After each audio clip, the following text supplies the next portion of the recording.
Olá, meus amigos e minhas amigas, vocês que nos ouvem pela Rádio Nova Aliança, 103.3 FM, 710 AM.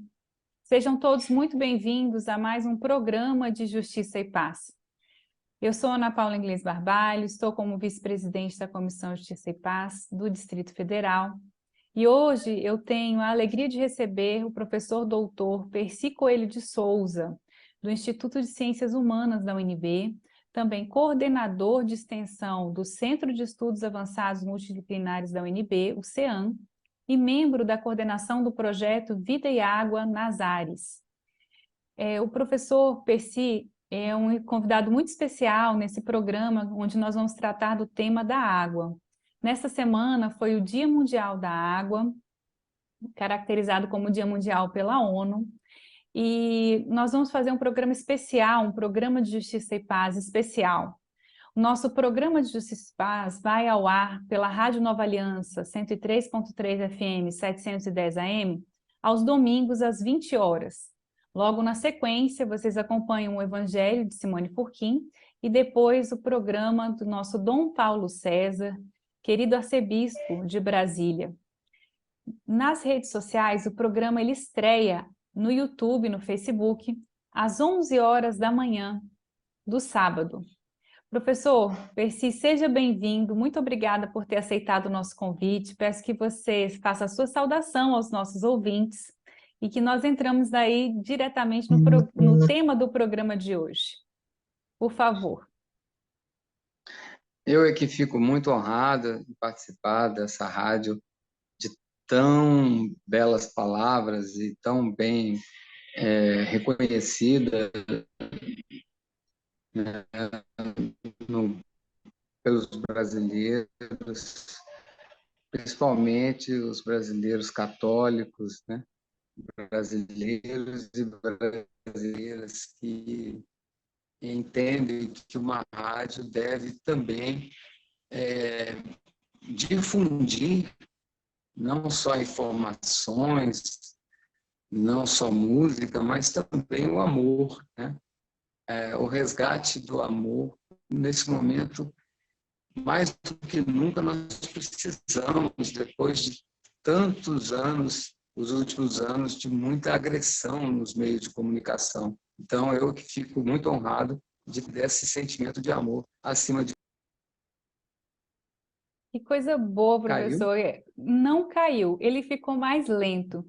Eu tenho uma sugestão, apesar da gente retransmitir esse programa pelo YouTube, de repente a gente tira a sua imagem, mas agora voltou a funcionar perfeito. Não sei, vamos fazer um teste mais um pouquinho? Isso para o pessoal da Rádio Nova Aliança saber, é porque a gente faz uma gravação pelo Zoom dessa entrevista, né? Nós começamos esse hábito a partir da pandemia, que já é um processo de 2020 para agora, e que o projeto começou também nessa época, né, professor Percy? Exatamente. Nós iniciamos o projeto Vida e Água no momento em que a pandemia chegou aqui no Distrito Federal e a Universidade de Brasília, suspendendo suas atividades presenciais, não quis suspender a sua relação com a sociedade, né? A UNB tem mais de 30 mil pessoas que circulam diariamente, não só nesse campus aqui da Darcy Ribeiro, na Asa Norte do Plano Piloto do Distrito Federal, como em várias localidades na periferia do Distrito Federal, como é o caso de um camp avançado em Planaltina, né, a Faculdade de Planaltina. Nós temos também no Gama, e temos vários polos, né, que estamos inaugurando cada vez mais, espalhando a Universidade de Brasília como principal universidade pública do Distrito Federal, que já tem uma população que está beirando os 3 milhões de habitantes, né? Se nós considerarmos o entorno, a periferia para além do quadrilátero do Distrito Federal, dá mais de 4 milhões de pessoas que têm referência na Universidade de Brasília, a principal universidade pública da região. Professor, conta um pouquinho o que é esse projeto Vida e Água nas Ares. Acho que vale a pena Pois dizer o bem, que que é ARES também para o pessoal, para os isso. nossos ouvintes, para definir um pouco melhor, né, o objeto desse projeto. Pois bem, como eu disse, a universidade ela não quis abrir mão de suspender a sua relação com a sociedade do Distrito Federal e com os alunos também. Então, as atividades foram todas elas realizadas de ensino, pesquisa e extensão de forma remota, né?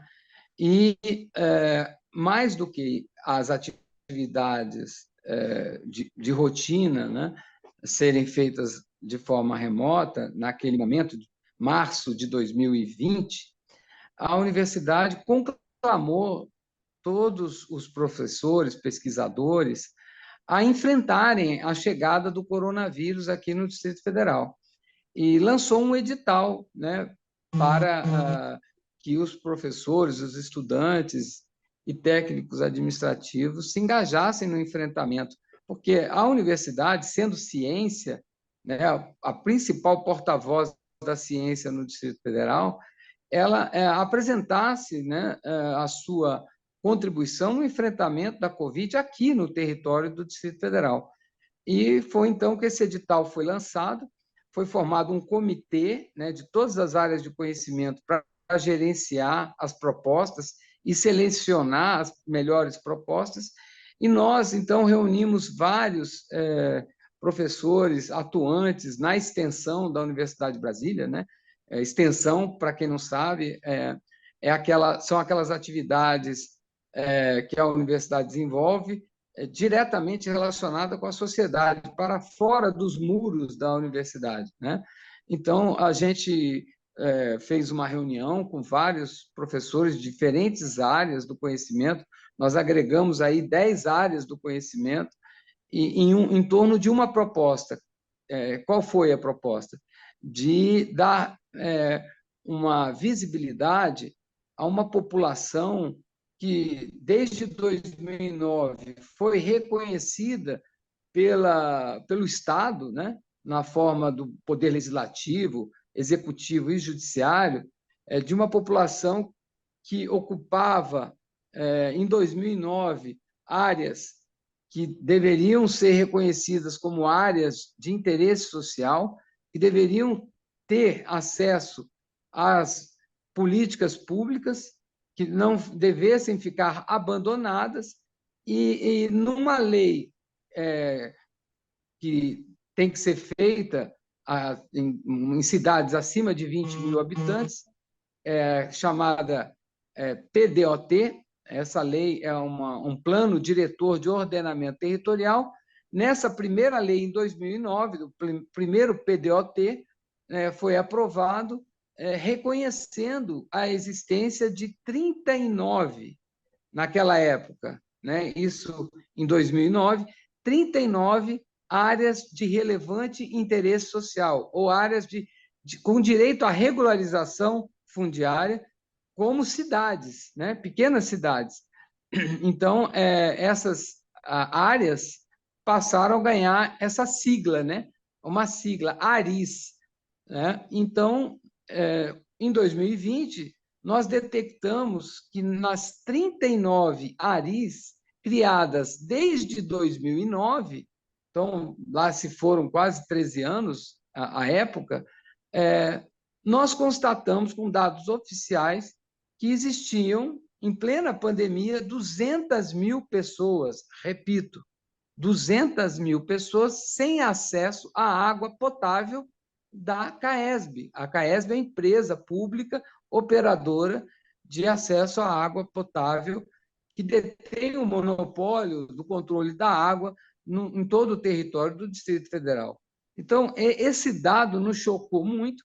Então, nós articulamos várias áreas do conhecimento, do direito, do serviço social, da sociologia, da geografia, da educação, da saúde, né, saúde coletiva, da arquitetura e urbanismo. Nós congregamos essas várias áreas, de um lado, e, de outro lado, várias organizações da sociedade civil que nos conheciam já de uma atuação de mais de 20 anos, nós e todos esses pesquisadores, né, nas atividades de extensão. Então, rapidamente, a gente formou uma rede de redes da sociedade civil que abraçaram a proposta e nós fomos selecionados, naquela ocasião, pelo COPEI, esse conselho de várias áreas, que selecionava as propostas, e desde então nós estamos realizando esse projeto que só cresce, e nessa última semana da água nós fizemos uma carta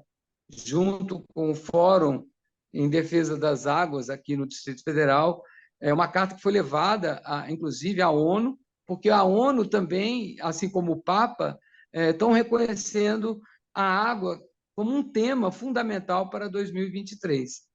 Então, o nosso projeto, que é o Vida e Água para as Aris, ganhou muita visibilidade nessa última semana, com a adesão de várias entidades, inclusive a ponto da gente estar aqui hoje, nesse programa maravilhoso, né, Olha, da realmente rádio. o projeto Vida e Água da Rádio Nova Aliança, né? 103.3 FM, Avaliando. 710 AM. O projeto Vida e Água, ele já ganhou vários prêmios, né? Ele foi homenageado em várias situações e ele congrega cada vez mais entidades nessa rede de articulação de movimentos populares.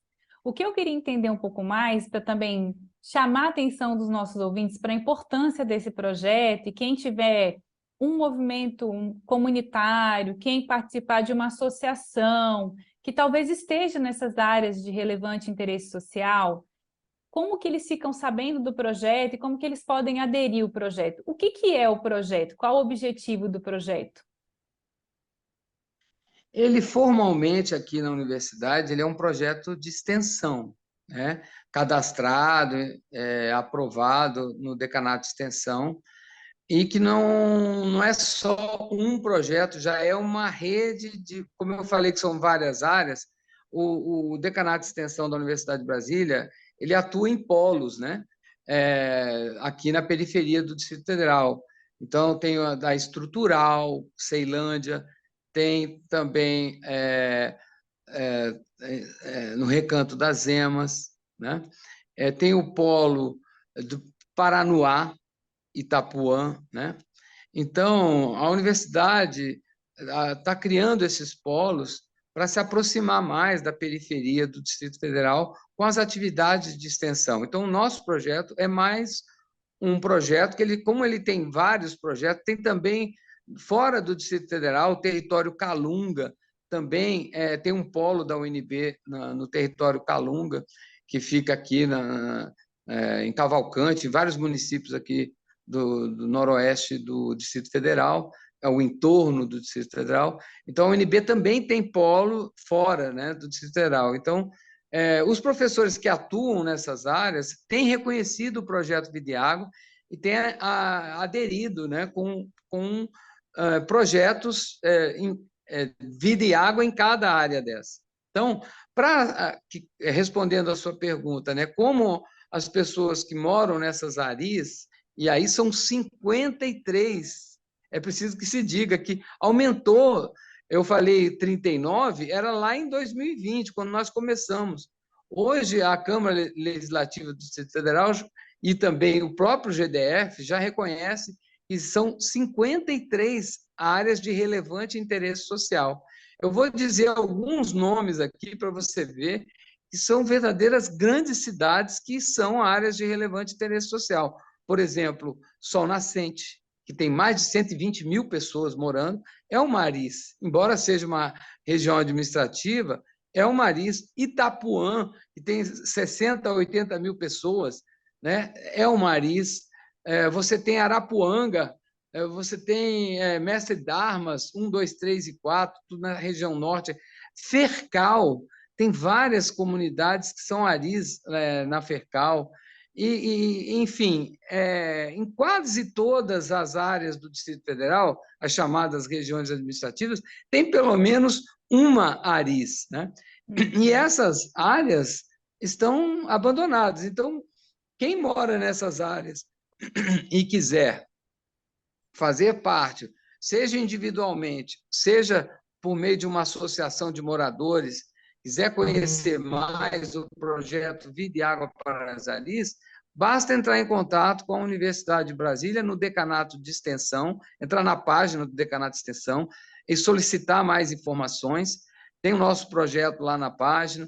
Também nos núcleos, nesses lugares onde a UNB fisicamente está presente, como Planaltina, Gama, Paranoá, Recanto das Emas, que tiver uma base física da UNB, é só entrar em contato com a coordenadora ou coordenador do polo da UNB e solicitar informações sobre o projeto Vida e Água, que ele já está bem conhecido em toda a estrutura da universidade.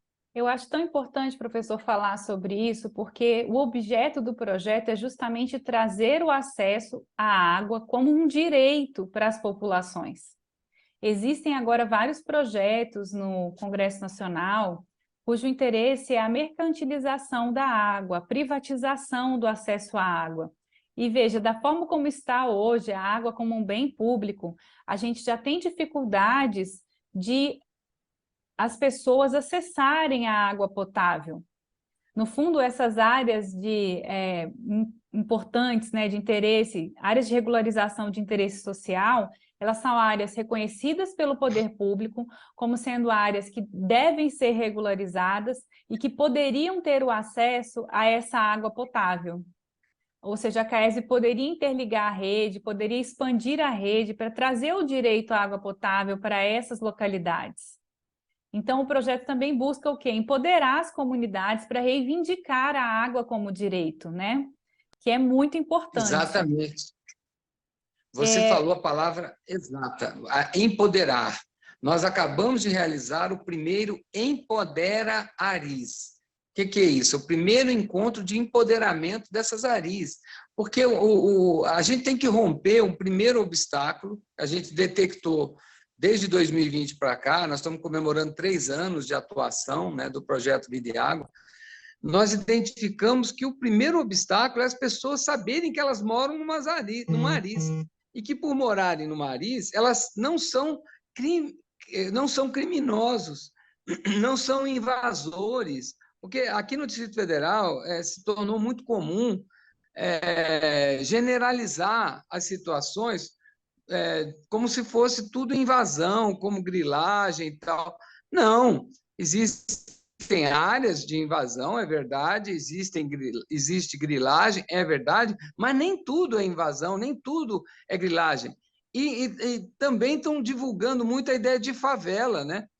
O Distrito Federal, as Aris, não são favelas. Então, são áreas que o Estado reconheceu. Olha, reconheço que vocês têm direito, que vocês são credores do direito à cidade. Isso implica em todas as políticas, não é só água, educação, saúde, lazer, toda a infraestrutura de saneamento que envolve água, coleta de água, coleta de resíduos sólidos, esgoto, né? O governo, em 2009, disse, olha, vocês merecem, portanto, ele está dizendo, olha, eu devo, não nego, mas coloco essas políticas quando eu puder. E, na verdade, elas, por não saberem, essas populações, que elas são credoras de direitos do Estado, elas acabam sendo pessoas criminosas, que fazem gato, que roubam água, que roubam energia elétrica e tal, e não é verdade, né? Essas áreas, elas são credoras de direitos, e nós detectamos que nem o direito fundamental à água, existem várias situações nessas Aris que não têm acesso à água potável em plena 200. Agora, eu não quero desmerecer a CAESB. A CAESB é a operadora pública. Nós defendemos a CAESB que ela continue sendo pública. A CAESB não é para privatizar, que é isso que está acontecendo na maioria dos estados, que é a pior saída, aí mercantilizar de vez a água, né? E nós defendemos a empresa pública, mas uma empresa pública para valer, né? Não uma empresa pública de fachada. Então, enquanto houver 200 mil pessoas sem acesso à água potável da CAESB, nós vamos criticar, sim, em defesa desses direitos humanos básicos, né, que é o acesso à água e todos os direitos a uma moradia, que é diferente de habitação. A pessoa pode ter uma habitação e não ter uma moradia digna, que pressupõe escola, creche. A água é só o mote para a gente revelar a situação do território desigual aqui do Distrito Federal.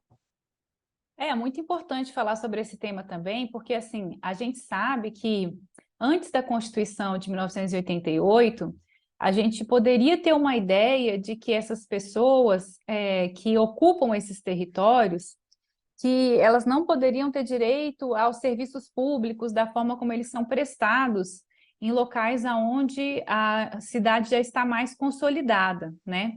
E Brasília é uma cidade muito diferente nesse aspecto, porque Brasília foi planejada, nasce, mas de alguma forma, na sua própria gênese, você não considerou, né, no projeto as pessoas que trabalhariam para construir a cidade. Elas foram marginalizadas desde o início nessa cidade. E a luta pelo direito de ocupação à cidade e de uso da cidade, ela é fundamental. Com a Constituição de 88, a gente tem, vamos dizer assim, a validação desses processos de movimentos sociais que lutavam pelos seus direitos.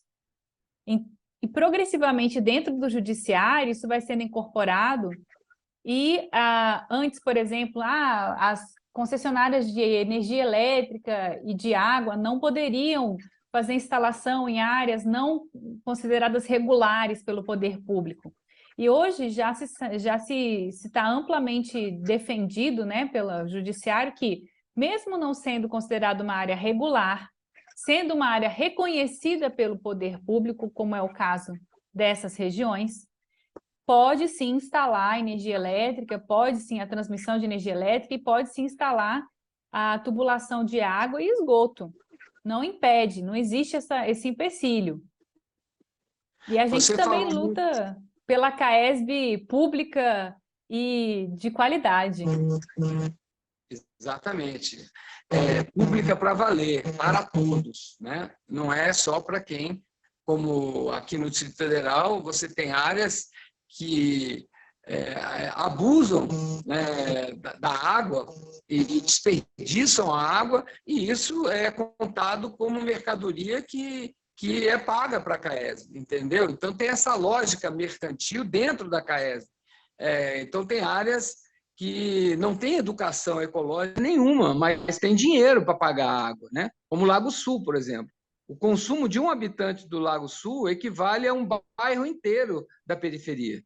Então, para a CAESB, isso até certo ponto é um bom negócio, se não houver uma consciência pública de que não pode haver desperdício. E a própria CAESB, ela tem alto índice de desperdício, embora seja a melhor do Brasil, mas que o Brasil, se o Distrito Federal, que é a capital da República, está com esse índice de desperdício na rede, que chega em média a 30%, 23%, varia entre 23% e 30%, imagine nos outros estados onde já foi privatizada a água, né? Então, no exemplo que a gente deve ter como modelo para o resto do país. Então, o exemplo não só da CAESB, mas de toda a presença do Estado nessas ARIs, que são, repito, 53 ARIs aqui no Distrito Federal, significa dizer 53 aglomerados, né, que o IBGE chama de subnormais, né, que estão com déficit de cidade. Não é déficit de habitação, é déficit de cidade. Então, a água é o elemento mais visível e que tem que ser mais tocante, né? Porque se você não tem água, imagine o resto, né? Então, a gente está chamando a atenção disso. Estamos sendo bem-sucedidos nesse sentido. Então, você falou de uma questão do marco legal da Constituição. Isso é verdade, mas muita coisa se conquistou depois da Constituição de 88, como foi o Estatuto da Cidade. Nós, da universidade, jamais chegaríamos ao dado dessas ARIs se não houvesse esse Estatuto da Cidade, que obriga toda a cidade com mais de 20 mil habitantes a ter um plano diretor, o famoso PDOT. E com os dados do PDOT que nós chegamos a revelar essa área de sombra do Distrito Federal. E diga-se de passagem, como você bem assinalou, a trajetória, desde sempre, de Brasília foi de atração e expulsão social das pessoas. Se construiu uma cidade para quem viria como servidor público do Rio de Janeiro, na transferência da capital, e esse pessoal chegou aqui com tudo, com água, luz, tudo feito por uma camada da sociedade de trabalhadores que não foram previstos para ficar. É como se fosse uma cidade, uma barragem. Você constrói a barragem e vai embora. Quem construiu, os pioneiros que construíram Brasília, não eram barrageiros. Eles acreditavam, como dizia Dom Bosco, né, na cidade que vai verter leite e mel. Né? Então, as pessoas que vieram trabalhar, muitos morreram aqui. Você inaugurou Brasília em três anos e meio. Pense nisso. A velocidade com que foi construída a cidade para ser inaugurada. Muita gente morreu. E nem se sabe quantos, porque não tinha dados, não se tinha controle público, e toda a estrutura do Estado de controle, do próprio Estado, estava no Rio de Janeiro. Então, era muito um faroeste no início.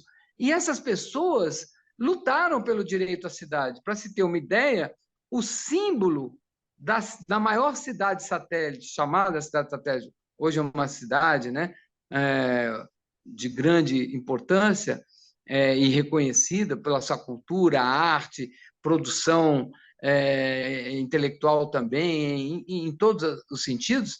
Essa maior cidade chama-se Ceilândia. E qual é o prefixo de Ceilândia? Vem da sigla CEI, que existia na época da ditadura aqui em Brasília. Né? É uma campanha de erradicação de invasões. Então, está no nome da maior cidade aqui, Ceilândia.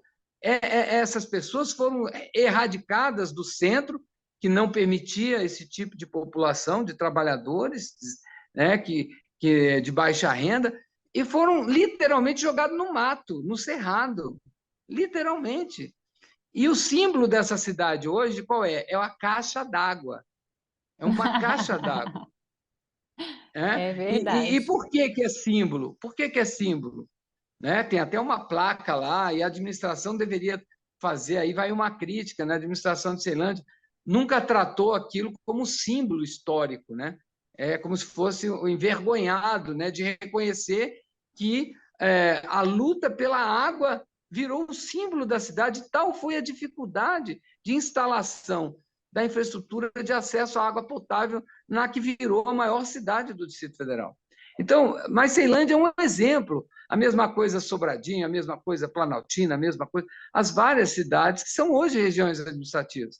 Só que essas cidades periféricas de primeira geração hoje estão dando à luz, reparem bem, estão dando à luz, o simbolismo aí, a novas cidades, que são as ARIs. Então, as ARIs estão vendo o filme que já foi rodado antes, de abandono, de descaso, deles terem que palmilhar e lutar pela água, pela escola, pelo posto de saúde, pela praça. E realmente, se a população não lutar, não se organizar, não fazer o que a Igreja Católica, há muitos anos, fez muito bem isso, nos anos 90, não fazer o trabalho de base social, de reconhecer que não são criminosos, eles têm direito às cidades, o poder público não vai chegar, o tempo de resposta é muito lento. Como nós já verificamos, já são 14 anos de abandono dessas 53 ARIs no Distrito Federal. Professor Percy, a gente está se encaminhando para o nosso final do nosso programa, né? Eu queria agradecer inicialmente a esse momento rico que a gente teve.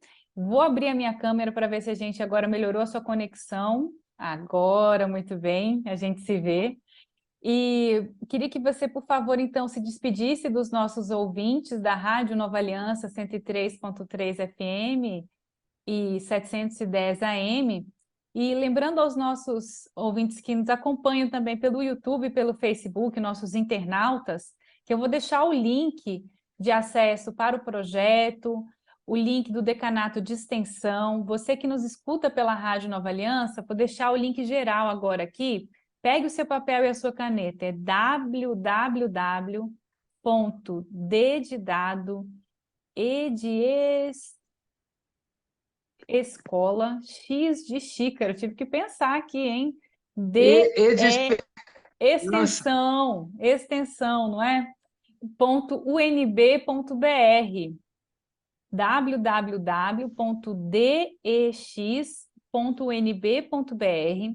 E lá no link do Decanato de Extensão, quando você acessa, você pode encontrar também os polos da UNB, que são acolhedores desse e de outros vários projetos de extensão, ou seja, de penetração da universidade, da academia, o contato direto da academia com a sociedade, tá?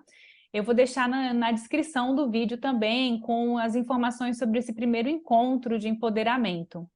Professor, muito obrigada pela sua presença aqui, a sua despedida aos nossos ouvintes da Rádio Nova Aliança e o meu agradecimento pela participação nesse programa, esse projeto maravilhoso, que com certeza no Distrito Federal, 200 mil pessoas, é um projeto extremamente importante, é um projeto muito relevante para a nossa população do Distrito Federal e do entorno. Bom, eu queria começar não querendo me despedir, porque eu gostei tanto também, e eu queria perguntar se a gente poderia ter a formalização da logomarca da Nova Aliança como mais um ponto de rede do nosso projeto Vida e Água, e quem sabe a gente fazer mais programas particularizando cada realidade. Nossa ideia agora é a gente ter um canal de rádio também, não só do projeto, mas dos nossos parceiros, para falar a realidade de cada ARIS individualmente, porque eu fico falando muito no 53, genericamente. Então, nós vamos ter muito conteúdo de rádio, com outras pessoas falando, eu sou apenas mais um coordenador, mas em nome da coordenação do projeto, eu quero agradecer muito, foi muito legal esse bate-papo, viu, Ana Paula? Quero dizer que você é muito simpática, o programa, eu sei da penetração para as pessoas que têm a empatia como fundamento de vida, e a gente não pode deixar de ter empatia com quem tem fome, com quem tem sede, né, e com quem tem direito à cidade e é tratado como criminoso, e não é assim. Né? Não é porque você mora, você tem baixa renda e mora na periferia, que você, a priori, é uma pessoa condenável. Não, muito pelo contrário, essas pessoas estão tendo que conviver com a violência, porque a violência vai para onde o Estado não está. Se o Estado estiver presente com toda a infraestrutura de cidade, né, os criminosos vão ser mais visíveis. Né? Então, essas áreas estão recebendo criminosos por uma ausência do Estado. E eu acho importantíssima a palavra da fé, a palavra da esperança, que a Nova Aliança sempre contém, e eu estou muito feliz de estar aqui. Eu agradeço, então, professor Percy. Esse foi mais um programa de Justiça e Paz. Você que nos acompanha pela Rádio Nova Aliança, 103.3 FM, 710 AM. Na sequência, vocês ouvirão o comentário ao Evangelho de Simone Furquim, que é membro da Comissão de Justiça e Paz do Distrito Federal. E logo após, o programa com Dom Paulo César, o nosso arcebispo de Brasília. Eu sou Ana Paula Inglês Barbalho e este foi mais um programa de Justiça e Paz. Olá, ouvintes! A leitura do Evangelho hoje é João, capítulo 11, 45 a 56. O Evangelho informa que as autoridades judaicas conspiraram para matar Jesus porque ele estava realizando muitos sinais. O último sinal que desencadeou a ira dessas autoridades foi a ressurreição de Lázaro. João não usa o termo milagres, pois, para o evangelista, os sinais indicam que Jesus possui uma origem divina. São 7 sinais que revelam que Jesus vem do Pai.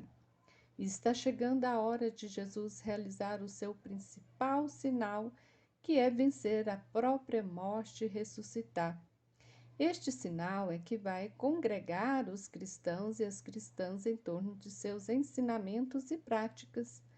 O evangelista diz que Caifás, o sumo sacerdote, profetizou tudo isso sem mesmo compreender o profundo significado deste acontecimento.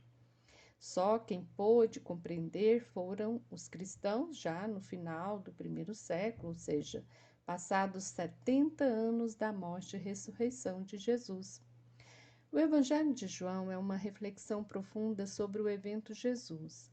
Para o evangelista, graças a esse evento da paixão, morte e ressurreição, os seguidores passaram a crer verdadeiramente em Jesus, o Cristo, o Messias, o ungido. E por isso surge o grande movimento cristão.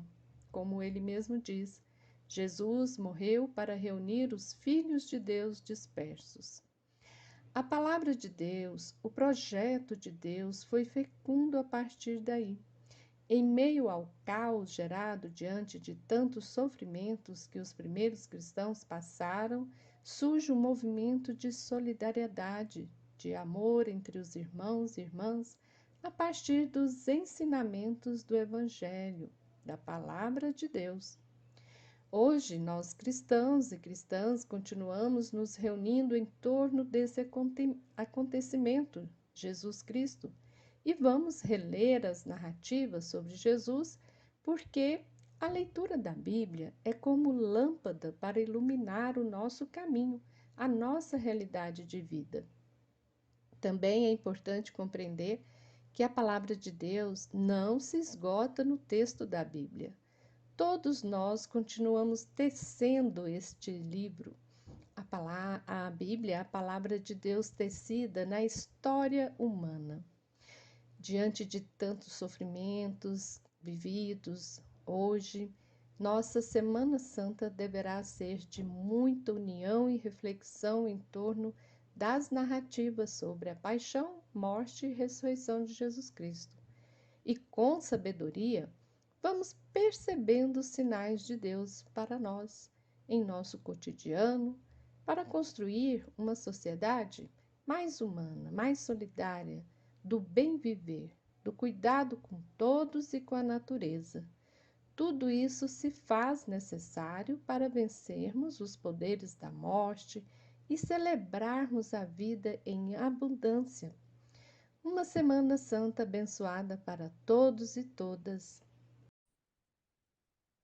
Na segunda etapa do programa, nós vamos entrevistar Gisela Danforatini, assessora de assuntos internacionais da Agência Nacional de Águas do Brasil, que esteve na ONU na semana passada, em que foi comemorado o Dia Mundial das Águas, numa conferência internacional, numa reunião que há mais de 50 anos não era celebrada na ONU, não era realizada, justamente para pensar o futuro da agenda mundial sobre a água.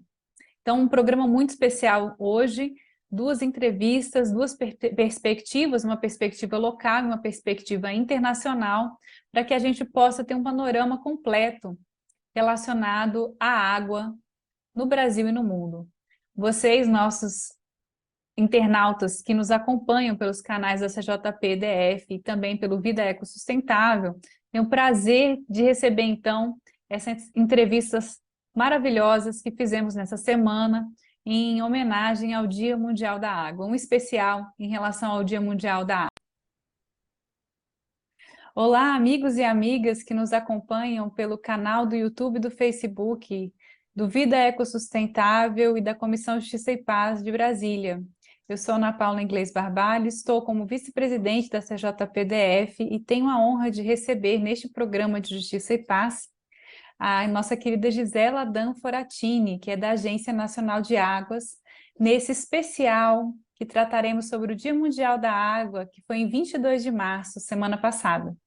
A Gisela estava na ONU na semana passada, porque eu vi pelo Instagram dela, e eu queria que você contasse, Gisela, primeiro se apresentar para os nossos internautas que nos acompanham e contasse um pouquinho como foi a experiência de estar na ONU nesse processo, um pouquinho da sua trajetória também, que tem uma larga experiência dentro da Agência Nacional de Águas, coordenando grupos, e hoje numa função muito especial também na agência.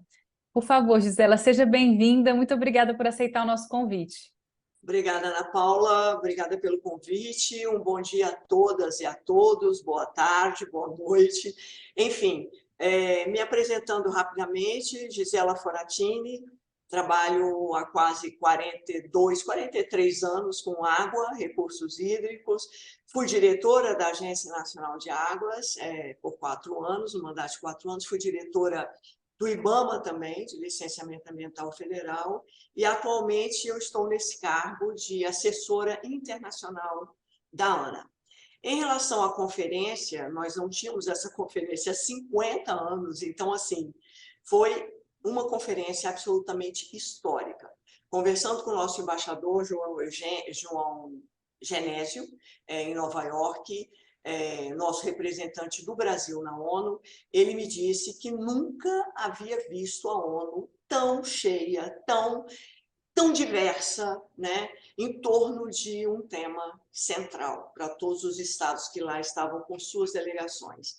A ANA começou a se preparar para essa conferência, tem mais ou menos, o primeiro documento que eu mandei para o MRE data de 8 de dezembro.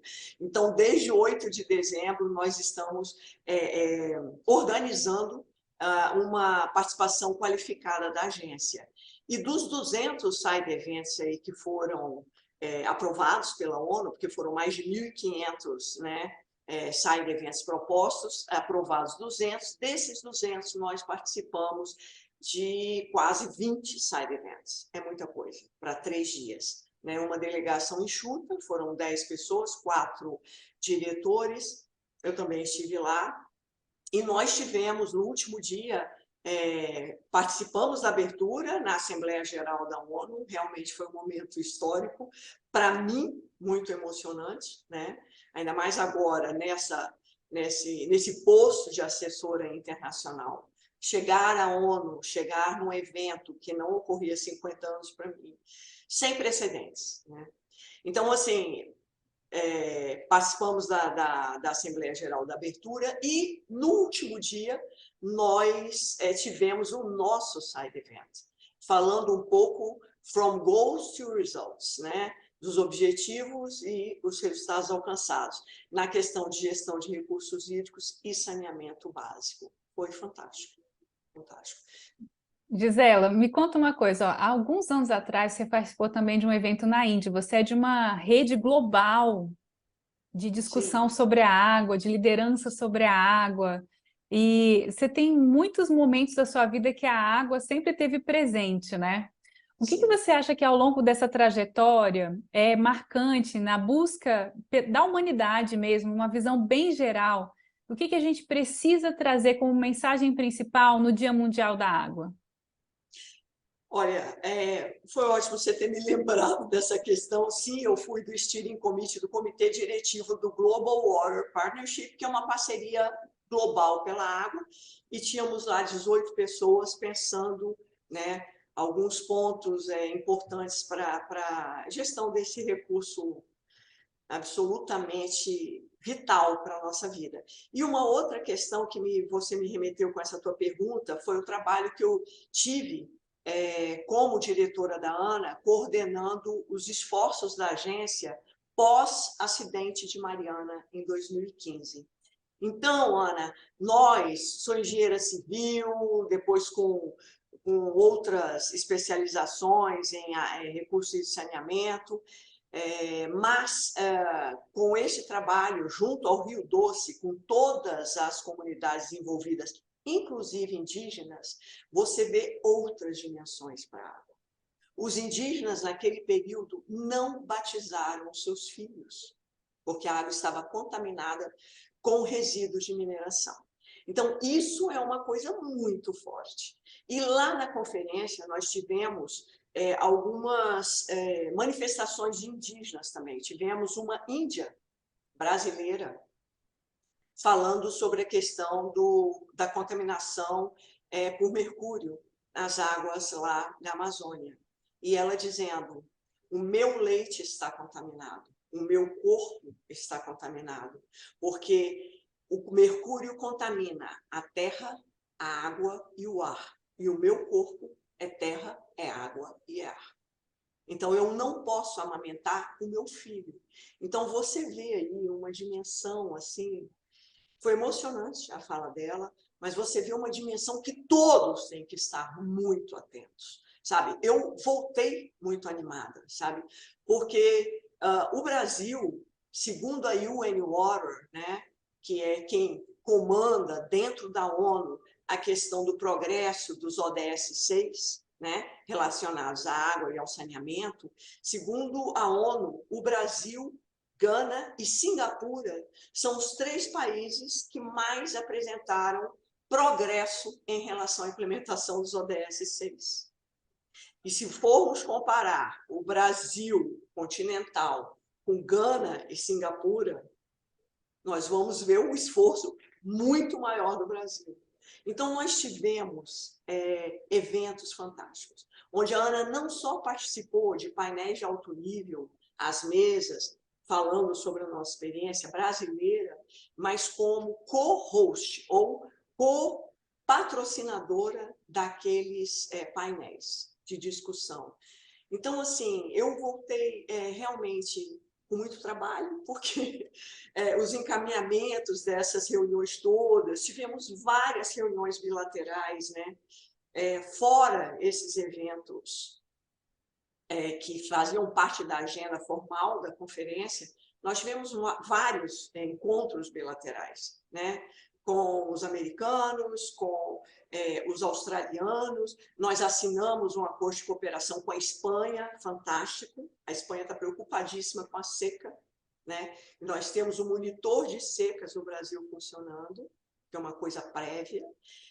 Nós tivemos uma reunião enorme e muito produtiva com os argentinos e com os países de língua portuguesa, que nós temos um projeto bem interessante, né, com os 8 países de língua portuguesa. E, assim, eu poderia aqui ficar enumerando.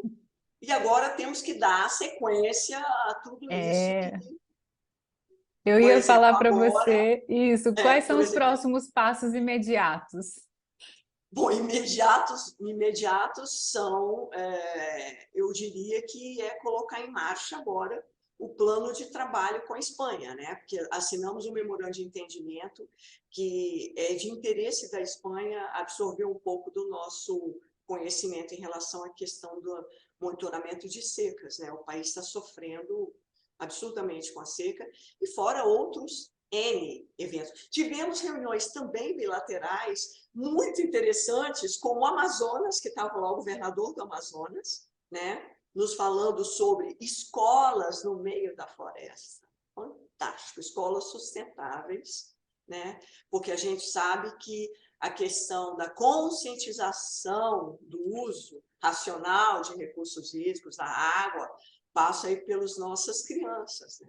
Então, assim, tivemos uma reunião, assinamos um protocolo de entendimento com São Paulo sobre regras para outorgas pelo uso da água e também tivemos uma reunião com o Rio de Janeiro, porque nós temos agora um pacto, a ANA tem um pacto que vai assinar com todos os estados para a questão dos instrumentos de gestão de recursos hídricos e saneamento básico.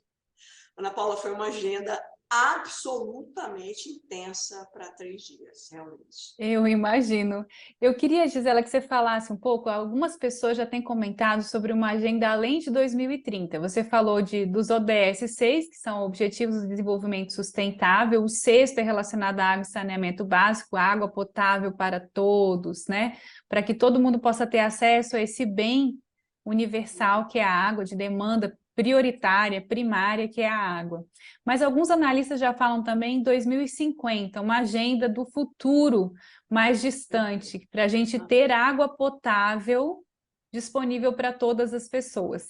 O que o Brasil, como governo brasileiro, está pensando nesse sentido para a nossa população num horizonte de longo prazo? Olha, nós tivemos como chefe da delegação o secretário executivo João Paulo Capobian, do Ministério do Meio Ambiente. Então, o Capobianco fez umas falas muito interessantes e muito fortes, como a água como direito humano, enfim, falando sobre a democracia tão necessária, né, nessa visão da gestão de recursos hídricos, né, linkando aí questões políticas, né. E uma outra coisa, Ana Paula, que eu queria reforçar, foi uma apresentação que nós fizemos de uma ferramenta que a Universidade da ONU lançou há anos atrás, né, e que nós fizemos uma aplicação no Brasil. E nós aqui na ANA coordenamos essa aplicação com mais de 30 instituições, ONGs, instituições de governo, a parte de academia, enfim. E esta ferramenta nada mais é que verificar como os ODS 6 estão linkados a políticas públicas brasileiras. E nós levamos essa experiência a todos os países de língua portuguesa da CPLP. Nós tivemos um seminário ano passado, levando a aplicação. Então, na conferência, nós tivemos a possibilidade de apresentar, né, essa aplicação para o Brasil, né? Qual é o rebatimento, né, dos ODS 6 nas políticas públicas, nos orçamentos, e nós podemos ver que uma das questões que ainda não estão muito bem resolvidas no nosso país é a questão da equidade de gênero. Olha! Para mim, um tema muito, muito normal na minha vida, né? Porque quando diretora da ANA, eu estruturei um comitê pró-equidade de gênero dentro da ANA. E desde então, a gente vem tendo mais mulheres na agência em postos de comando, né, e de tomada de decisão. Então, assim, olha, poderia falar muito aqui, a agenda, e você me pergunta da pós 2030, né? Na verdade, esta conferência foi para nós discutirmos commitments, discutirmos compromissos para essa agenda pós 2030, tá? Então, cada side event foi instado a oferecer algum tipo de compromisso, né? E a Ana falou muito sobre a parceria com o BID, né, com o Banco Interamericano de Desenvolvimento, com financiamento muito forte em relação a várias iniciativas, né, de projetos com saneamento no Brasil. Nós agora, de acordo com o marco do saneamento, né, o novo marco do saneamento, a ANA é responsável pela harmonização regulatória, né, de normas de referência e tudo mais. Então, uma das questões foi colocada assim.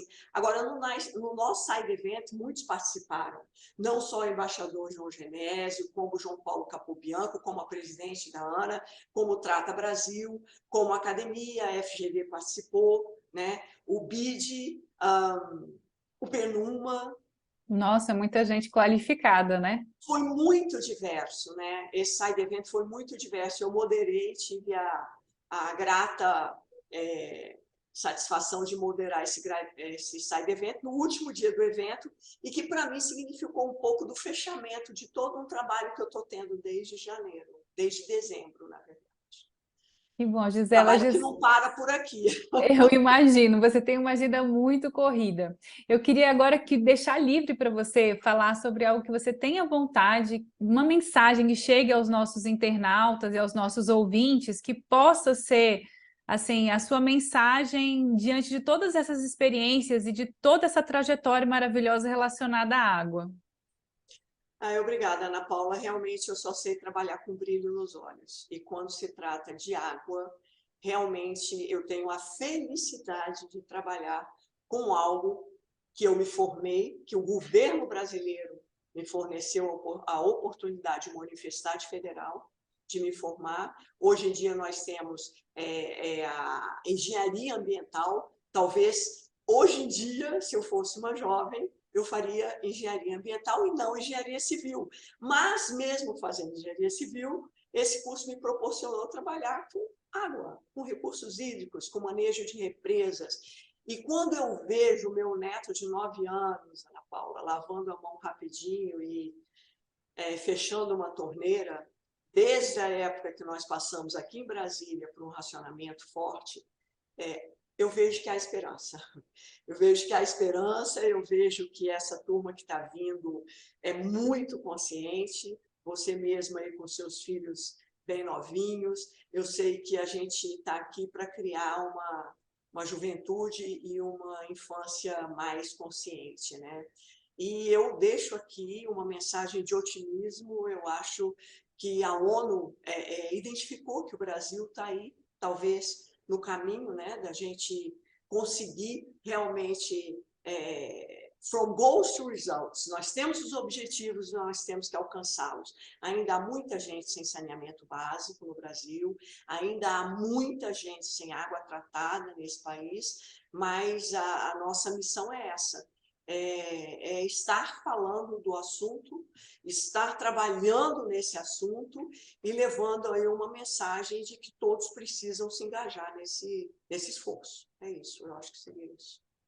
Gisela, obrigada por essa contribuição, essa entrevista.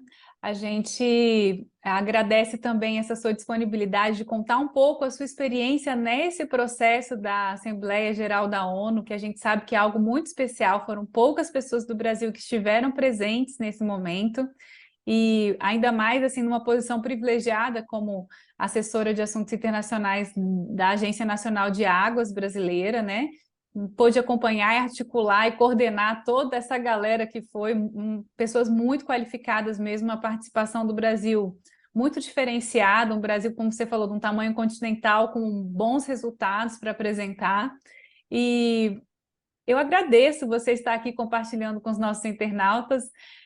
Assim, agora eu posso contar, gente, a Gisela foi minha chefe há 10 anos atrás, mais de 10 anos atrás, e eu tenho a oportunidade, então, desde então, de ter proximidade com a Gisela nesse momento, assim, ao longo dessa trajetória, e pedir um favor para ela para contar para a gente um pouquinho como é que foi. Gi, obrigada pela sua presença aqui, eu sei que sua agenda é super corrida, deve estar enlouquecida agora, e eu agradeço, então, em nome dos nossos internautas, essa oportunidade de estar te entrevistando hoje. Um grande abraço para você que nos ouve do outro lado da tela, um maior abraço ainda para você, Gi, que está perto da gente aqui, e graças à tecnologia está compartilhando essas informações quase que em tempo real, né? Porque a vida urge. Obrigada, Gi. Obrigada a todos, estarei sempre disponível aí caso necessitem. Obrigada, querida. Um beijão para você. Tchau, bye bye.